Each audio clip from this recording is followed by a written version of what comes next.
Satu waktu, saya ngobrol dengan seorang menteri yang bertanggung jawab terhadap IKN. Dia bilang begini, "Rok, ini Jokowi minta progress report. Terus lu ngapain?" Ya gue kumpulin menteri-menteri itu. Menteri teknik udah selesai. Rapat di situ, dia bilang kita udah selesaikan rapat ini, presiden menunggu progress report. Sudah kita kirim. Officially sudah terkirim laporan progress report itu. Itu dia bilang, sudah tanya sama peserta rapat. Kita udah kirim ya formalnya. Sekarang di antara kalian, di antara kita, siapa yang percaya IKN itu akan jalan? Ngakak semua tuh. Suatu waktu akan ada menteri yang terangkan itu. Saya nggak mau buka di sini ceritanya. Oke. Disebut aja Rok namanya Rok. Apa? Disebut aja namanya. Ya inisialnya aja gue nggak mau sebut. Oke. Itu satu cerita. Cerita kedua. Saya pergi ke Luwuk.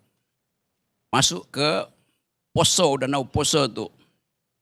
Karena mesti backup LSM pro lingkungan di situ. Oke.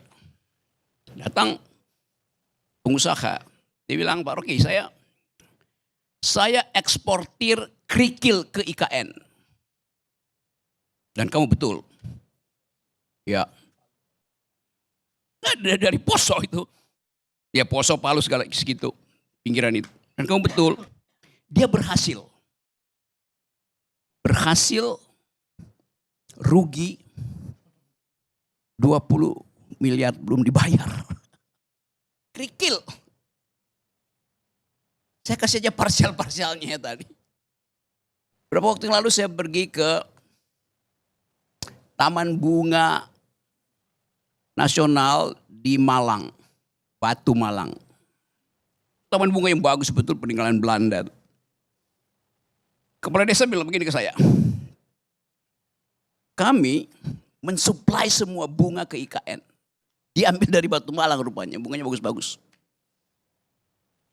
Terus apa masalahnya Pak? Sampai sekarang kami nggak dibayar. Taman bunga itu, kebun bunga itu dimiliki oleh 15.000 rakyat dalam bentuk koperasi. Ditipu tuh. Jadi kalau saya bertanya misalnya, IKN itu simbol apa sebetulnya? Satu-satunya simbol yang ada dalam sejarah manusia, ambisi yang kemudian berantakan adalah Babilonia Tower. Tower of Babel itu. Kita tahu di dalam cerita itu pertanyaannya, apakah menara Babilonia itu runtuh karena kedunguan? Dungu artinya tidak bisa lagi bercakap-cakap karena bahasanya diocak-acik oleh satu kekuatan. Atau dia runtuh karena ambisi itu. Runtuh karena kedunguan atau runtuh karena kepongahan. Saya akan balik ke situ lagi dulu ya. Saya balik lagi ke IKN tadi itu. Kenapa dari awal saya nggak percaya pada IKN? Karena kalian percayanya lain dengan cara Jokowi memandang IKN. Andrinov menerangkan bahwa demi rasionalitas spasial mesti ada IKN. Oh ya bagus.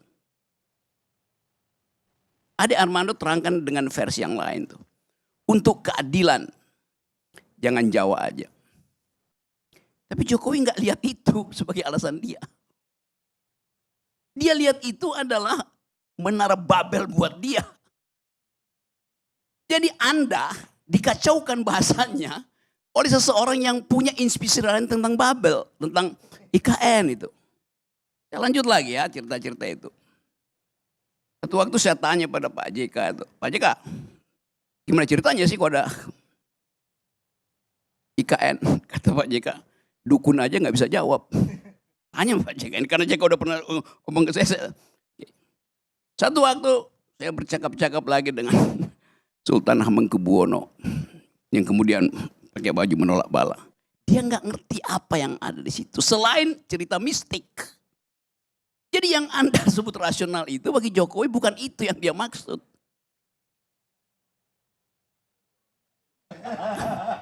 artinya dia menunggangi kedunguan kalian. Ya ini begitu jadinya kan. Saya lanjutkan lagi, kenapa saya nggak percaya ya. Mulai dari soal, mobil SMK itu. Ngapain? Lu tahu satu peristiwa yang dia udah bohong, lu masih terima lagi bohong lebih gede kan? Soal IKN coba. Sebelum soal SMK itu ada soal pemindahan waktu Pak Jokowi masih wali kota yang terus-menerus didampingi oleh Andrinov. Pemindahan pasar itu. Saya cerita lagi nih anak nih ngoceh-ngoceh di sini. Atau waktu saya kasih kuliah di UNS 11 Maret. Saya lagi kasih kuliah, tiba-tiba masuk notes kecil. Bung, pakai bung. Setelah kasih kuliah kita mau ngobrol ya. Itu Jokowi masih wali kota loh itu. Oke. Saya kasih kuliah, saya tanya mana yang mau ngomong. Mau bicara apa? Metodologi, teori? Bukan, kami bukan dosen. Saya pikir dosen. Ternyata beberapa pemuda itu diutus oleh seseorang, saya lupa namanya.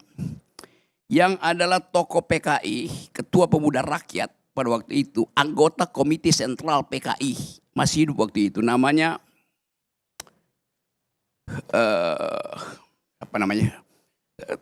Pak Karni tahu ya? Rewang. Nah, ini gue cerita soal Rewang nih. Rewang masih hidup waktu itu, dia mau ketemu saya. Tiba-tiba dia sakit, dia utus anak buahnya, muridnya itu. Jadi kenapa begini, Pak Rewang mau cerita. Gini Bang Rocky, jangan pernah percaya pada Jokowi. Iya ya. Dia masih hidup waktu itu, kemudian beberapa bulan kemudian dia meninggal tuh Pak Rewang. Karena saya ini pemimpin rakyat. Saya tahu watak rakyat, bahkan rakyat Solo. Rewang yang adalah pemimpin rakyat bahkan mengatakan Jokowi itu pembohong.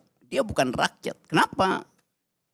Jokowi pastikan bahwa pasar itu akan pindah.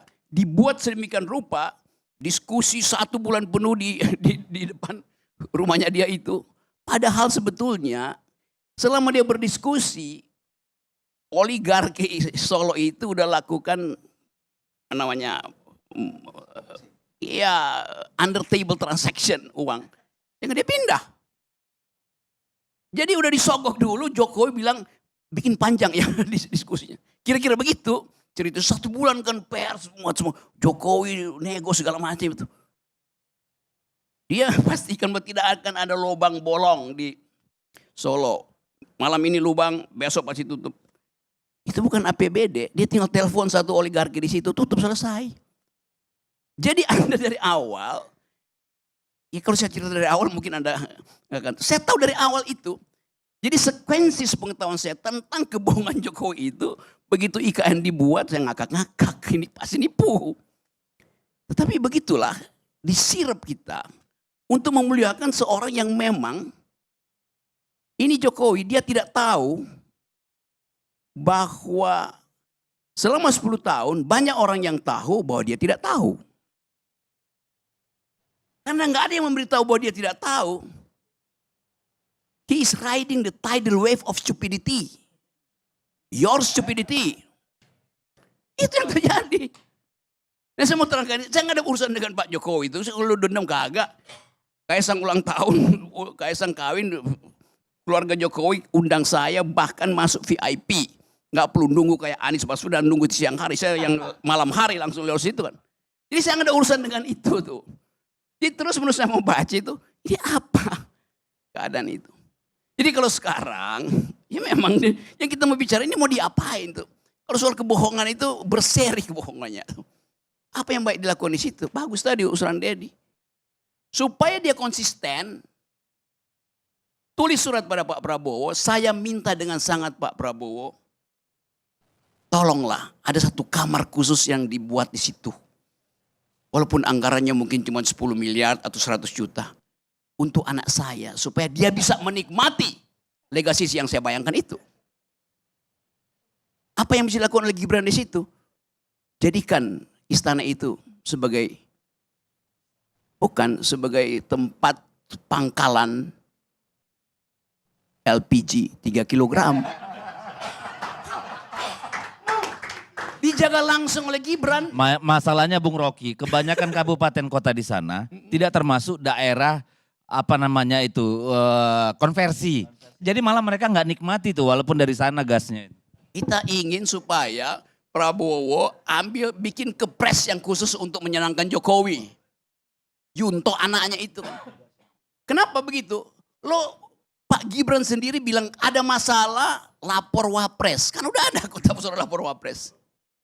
Jadi coba kita lengkapkan kedunguan ini.